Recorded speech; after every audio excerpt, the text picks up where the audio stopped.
En ce dimanche après-midi, dans la grande ville de la cité académique, on va littéralement parler de la cité. Je voulais faire une vidéo plus simple, contrairement aux dernières et futures vidéos qui sont et seront un peu plus techniques. Avec cette vidéo qui va être calme, posée, et va parler de l'organisation de la cité académique, de son gouvernement jusqu'à son éducation, en passant par tout ce qui est géographie. Avec ça, vous en saurez suffisamment pour comprendre son fonctionnement. Alors, la cité académique, qu'est-ce que c'est? Contrairement à ce que l'on pourrait croire, toutes les informations la concernant ne sont pas uniquement dans les premiers tomes du roman. Si on oublie le fait que la démographie a plusieurs fois été retcon au fur et à mesure de l'œuvre, c'est durant toute la lecture d'index qu'on en apprend sur la cité académique. Aussi, je ne vais pas être exhaustif car il y aurait beaucoup trop à dire, mais je vais essayer d'évoquer ce qui me semble assez pertinent et important. Pour être sûr de ne pas vous perdre et également de ne pas me perdre moi-même dans mes explications, je chapitre la vidéo selon les différents sujets. Vous pouvez voir le chapitrage dans la description, comme pour toutes les vidéos d'ailleurs. Donc, la cité académique, en premier lieu, c'est une cité-état située à l'ouest de Tokyo. Comme on l'apprend des OT1, toute la partie ouest de l'ancien Tokyo a été rachetée. Le développement technologique avait ralenti, sûrement à cause de la Seconde Guerre mondiale, et ça a permis à un homme de racheter ce lieu et d'y construire la cité académique. Information intéressante, pour les lieux de la cité visibles dans l'animé, les dessinateurs n'ont pas sorti tous les lieux de leur imagination. Une très bonne partie des lieux dont vous vous souvenez viennent en réalité de vrais endroits venant de Tama ou de Tachikawa, deux villes de la préfecture de Tokyo. L'avantage de l'emplacement de la cité académique est qu'elle est située dans un espace vraisemblablement bien ventilé. La cité académique étant le phare de la science, il est naturel qu'elle ait su développer des générateurs d'énergie efficaces. Et là où on pourrait douter de l'efficacité de simples éoliennes pour alimenter entièrement tout ce qui se passe dans la ville, en réalité on sait deux choses. Premièrement, la cité académique a réussi à développer des éoliennes qui fonctionnent vraiment bien, on en reparlera dans la catégorie technologie. Et deuxièmement, comme on le voit dans Reigen, elle bénéficie également de centrales nucléaires actives. J'ajouterais également que la cité étudie les ESPR pour en tirer profit. Sachant que les pouvoirs d'Electromaster sont assez répandus et que certains créent de l'électricité à partir du néant, on peut imaginer que les scientifiques ont étudié ce phénomène et essayent de l'utiliser à leur profit. Ou peut-être que tous les dimanches à 15h, Mikoto doit recharger des batteries dans un centre, tu sais pas. En tout cas, grâce au supercalculateur qui est le tridiagramme, ils peuvent prévoir la météo à la seconde près durant tout un mois. Donc savoir quand le vent va arriver pour faire marcher les éoliennes et bien gérer leur courant n'est en aucun cas une problématique. Concernant les résidents eux-mêmes de la cité, on sait qu'il y a 2,3 millions de personnes qui la peuplent. Parmi eux, 80% sont des étudiants et donc des enfants qui suivent quasiment tous le Power Curriculum Programme. Les 20% sont des adultes qui ne suivent bien évidemment pas le programme de développement de pouvoir et sont pour un cas très global des scientifiques. Je dis très global car faut forcément qu'il y ait des gens pour tenir les boutiques et tout, donc il doit y avoir à peu près 1% qui travaillent dans des métiers communs. Parmi les scientifiques, il y a plusieurs catégories. Ceux qui sont des scientifiques purs et durs et vont travailler sur leur sujet tout le temps, c'est généralement eux qui font des avancées scientifiques, que ce soit sur les ESPR comme sur des sujets qui n'ont absolument rien à voir. Et il y a les scientifiques qui eux donnent des cours, les professeurs quoi. On peut les voir comme des professeurs universitaires qui apprennent les bases à leurs élèves et à côté travaillent sur leurs propres thèses et recherches. Komo Tsukuyomi par exemple est une experte en mémoire et a des dizaines de livres sur le sujet chez elle. Les professeurs d'ailleurs travaillent pour une bonne partie d'entre eux chez les anti-skills, et malgré le fait qu'ils ne soient pas payés à faire ce métier là, c'est pas très grave car ça leur donne plusieurs avantages. Et de toute façon en termes d'argent ils sont professeurs dans la cité académique. Ça doit pas être très dérangeant, hein, j'imagine qu'ils touchent un peu plus qu'un SMIC. Pour entrer ou sortir de la cité académique, j'en ai déjà parlé dans des vidéos, mais globalement si dans OT1 on nous dit que la cité académique c'est pas aussi strict qu'une prison mais c'est pas un moulin quand même,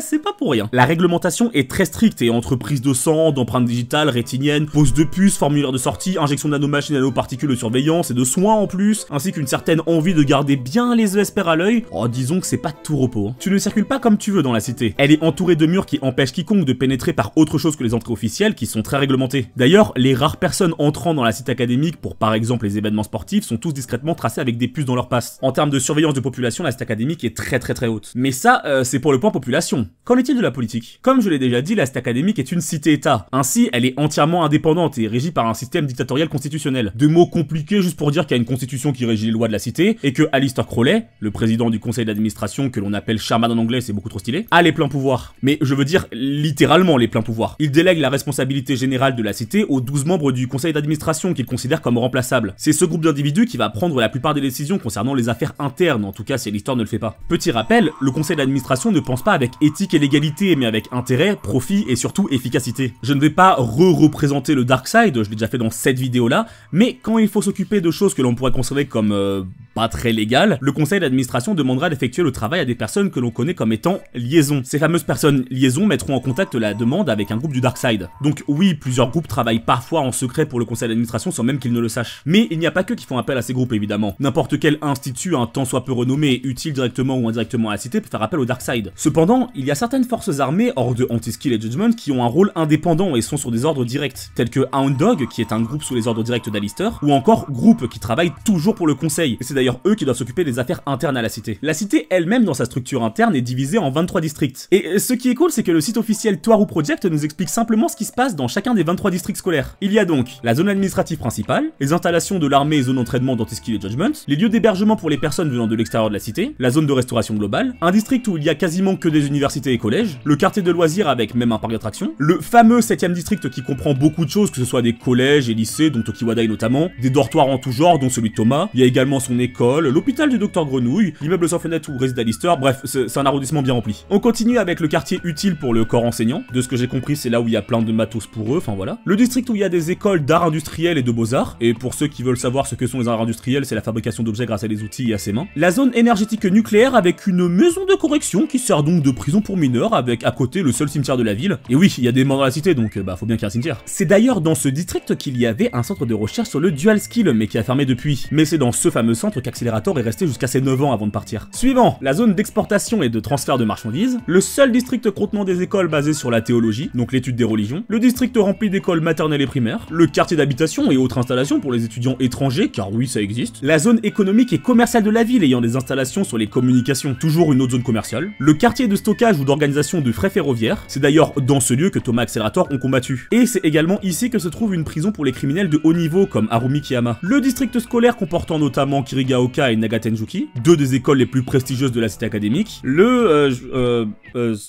fait sur le site il y a marqué que c'est un district qui a échoué dans son réaménagement et a été déserté, donc RIP. Le district avec des écoles focus sur le développement physique visant à créer des ESPR athlètes, le district avec un barrage pour stocker l'eau de la ville avec des montagnes et un observatoire, le plus petit district qui est destiné à développer des technologies pour habiliter les villes souterraines, ce qui me force à vous rappeler que c'est notamment via ce quartier que l'on accède à la ville souterraine de la cité académique, car c'est en effet un district disposé sur plusieurs étages, avec la surface et 10 niveaux souterrains différents. Et si comme Thomas vous trouvez ça stupide de faire une ville souterraine au Japon, sachant que c'est un des pays les plus en proie au tremblement de terre, rassurez-vous, une rumeur circule comme quoi sa construction en spirale a été faite spécialement pour contrer ce problème. Et enfin le dernier, le district comprenant le développement aéronautique et spatial de la cité académique. C'est évidemment dans ce quartier qu'est situé l'ascenseur spatial qu'est l'Endymion. Comme vous avez pu le voir, la plupart des districts sont visibles tout au long de la série et le mapping est plutôt bien situé. Mais contrairement à ce que l'on pourrait croire avec les informations, ça ne veut pas dire qu'il y a que des écoles dans certains districts et pas dans d'autres. En fait, c'est même plutôt rare de voir tout un arrondissement aménagé sans aucune école autour. Et en parlant d'école, parlons un peu d'éducation. La cité académique s'appelle comme ça car il y a des centaines d'écoles élémentaires, collèges, lycées et universités. C'est en quelque sorte un immense campus dédié aux étudiants avec des écoles banales comme très particulière, voire de très rares portées sur des élites. Le principe est de fournir aux étudiants un programme qui mélange cours normaux et cours de développement de pouvoir. Mais hormis cette particularité propre à la cité, les écoles sont proches de ce que l'on connaît. Il y a même des festivals culturels, bien qu'évidemment ils soient uniques au monde. Les cours suivis par les ESPR sont très divers et ne suivent pas forcément leurs pouvoirs. Puisque la plupart des pouvoirs tombent dans la catégorie PK et pas ESP, les matières que suivent les élèves selon les classes peuvent être des cours basiques de psychokinésie ou de clairvoyance. Alors ça va, le programme est quand même adapté. Par exemple dans la classe de Thomas, sachant qu'on sait que du coup c'est une classe avec des niveaux très bas, ils ne suivent aucun cours sur la psychokinésie parce qu'il y a aucun élève qui est adapté à ça. Du coup ça serait bête de leur mettre 1 heure de psychokinésie sachant que ils sont pas doués là-dessus. Mais bon, tout ça a à voir avec le system scan. Et bien sûr on en reparlera du system scan. Il y a beaucoup de choses à dire, mais ce qu'il y a à retenir dedans c'est que les cours pour les écoles classiques ne sont clairement pas individuellement préparés, comparés aux grandes écoles de prestige qui ont à leur disposition de bien meilleurs moyens pour aider au développement des élèves. Et oui, l'élite mérite le meilleur. L'entrée dans le programme scolaire d'ailleurs commence dès 5 ans et n'est disponible que pour les jeunes. On peut facilement supposer que c'est parce qu'un adulte aura beaucoup plus de mal à dissocier la réalité et tout le reste. Mais tout ça doit quand même coûter bien cher, hein. Et ça tombe bien, la cité académique est une machine à pognon, genre vraiment énorme. La cité académique exporte beaucoup de produits qu'ils font. Généralement, chaque avancée technologique est due à des recherches et développements universitaires, puis instaurés au grand public dans toute la cité. Un peu comme une forme de bêta-test, mais à l'échelle d'une grande ville. La cité est remplie d'expériences universitaires qui développent par exemple des éoliennes qui fonctionnent vraiment bien, car pour rappel, le marché de l'éolienne n'est pas top, hein, ça pollue énormément les sols, et même en termes de rapport énergétique, c'est pas trop ça, alors que là, du coup, on sait qu'ils arrivent à faire des bonnes éoliennes, ou encore les fameux robots ménagers, des super lave-vaisselle, des machines à laver, ou même des super baignoires avec plein de fonctionnalités. L'exportation de leur technologie est un réel bonus pour le monde. Sachant qu'ils possèdent une technologie qui est 20 ans avancée scientifiquement parlant, chacun de ces développements est réellement important pour le monde. D'ailleurs, ce n'est pas le yen qui est utilisé dans la cité, mais une monnaie qui lui est propre. Cela évite évidemment qu'il y ait de la fausse monnaie en circulation ou du blanchiment facile d'argent. Ainsi, la cité gère sa propre économie. Concernant les relations que la cité entretient avec le reste du monde, c'est très varié. Tantôt ayant un traité avec les instituts du côté magique faisant que chacun gère ses affaires et n'interfère pas dans ce qui concerne l'autre, faisant que des magiciens ont l'autorisation d'entrer dans la cité académique, c'est pour gérer un problème qui est lié au côté magique. Tantôt, il y a beaucoup de tensions dû au fait qu'elle ait développé des pouvoirs surnaturels et que ce soit le phare de la science. Mais malgré ça, la cité a des centres de recherche et des partenariats partout dans le monde. Et c'est dans ces fameux centres que les Sisters ont été dispersés. D'ailleurs, les dirigeants n'hésiteront pas à les utiliser pour garder le secret de la création des ESPR pour eux. Dans l'idée que si on les étudie, on pourrait comprendre comment marche un ESPR et du coup on pourrait réussir à faire un programme dessus, l'ordre sera donné de récupérer toutes les gemstones et de les ramener à la cité académique ainsi que d'assassiner le commanditaire de cette capture américaine. Mais ces rapports géopolitiques sont très complexes et varient vraiment en fonction des pays. Et rien de plus normal pour une cité-état qui développe les ESPR. Les ESPR sont bien bien évidemment le principal sujet de recherche de la cité académique. Bien qu'ils ne sont pas le seul investissement, ils constituent une découverte et une recherche majeure pour une énorme partie du corps scientifique. Les ESPR sont, je le rappelle, créés par la cité, via les techniques d'hypnose, de suggestion mentale, de modification cérébrale par intervention et de prise massive de drogue. Grâce à tout ça, on réussit à dissocier la réalité personnelle de l'utilisateur avec celle du monde. Le fonctionnement exact est bien trop long à expliquer, donc je ne le ferai pas dans cette vidéo, mais il est important de noter qu'il n'est pas nécessaire à l'ESPR de comprendre le fonctionnement derrière. Les cours théoriques sont une part importante du programme, mais pour autant cela n'empêche en aucun cas leur utilisation. Ça en devient en quelque sorte un sixième sens, quelque chose de faisable comme bouger un bras ou fermer sa main. Enfin, pour ceux qui ont un pouvoir. Malgré qu'il y ait 80% de ESPR dans la cité académique, 60% d'entre eux sont des niveaux 0. Des gens avec un pouvoir si faible qu'il est quasiment invisible et ne peut être mesuré qu'avec des machines spécifiques. Mais il n'en reste pas moins des ESPR. Ils ont un champ d'EIM. Seuls de très rares cas n'ont pas de champ d'EIM, mais restent tout de même des ESPR. Oui, c'est le cas de Thomas, entre autres, même s'il n'a pas de pouvoir ni de champ d'EIM, il n'en reste pas moins un ESPR qui, s'il avait pu faire de la magie pour une raison X ou Y, bah il en aurait quand même subi le contre-coup. Un élément important chez les ESPR de manière générale est qu'ils sont et seront toujours des cobayes concernant le programme de développement de pouvoir. Ils ont le droit de partir de la cité académique, mais c'est toujours pour des vacances qui sont très surveillées. Si l'un d'entre eux décide de partir définitivement, alors on fait en sorte de bloquer l'accès à son pouvoir. Pour ne pas que les élèves soient étudiés par des instituts hors de la cité académique, déjà les élèves n'ont pas le droit d'utiliser leur pouvoir à l'extérieur, et si donc ils décident de partir définitivement, on trafiquera leur cerveau. Puisqu'on ne peut pas littéralement retirer le pouvoir de ESPR d'un individu, on peut au moins en faisant les bonnes modifications cérébrales l'empêcher d'y avoir accès, un peu comme si on briquait un disque dur pour qu'il soit inutilisable. La cité académique fait vraiment très attention à ce qu'ils peuvent faire fuiter au monde. Bien que cela est connu que la cité académique est un lieu très avancé scientifiquement où on pourrait développer un pouvoir, ce n'est que assez récemment qu'il y a eu une démonstration de ce qu'est un ESPR à la face du monde. Et c'est d'ailleurs ça qu'est parti faire Mikoto dans un centre commercial en Russie, raconté dans un SS et référé dans un épisode de Reigen T. Et c'est sûr que si tu ne le savais pas, bah tu peux te demander de quoi il parle à ce moment-là en fait. Comment ça Mikoto elle est partie en Russie quoi? J'ai loupé un épisode. Ainsi, de par leur relation de rat de laboratoire avec le corps scientifique, certains sont utilisés comme cobayes humains pour les tests allant contre l'éthique. Le Dark May Project en est un parfait exemple. Et il ne suffit pas de plonger bien loin pour aller voir par exemple le passé de Kakine et comprendre que être un enfant dans la cité académique parfois c'est cool et parfois c'est un pouvoir un peu intéressant à étudier,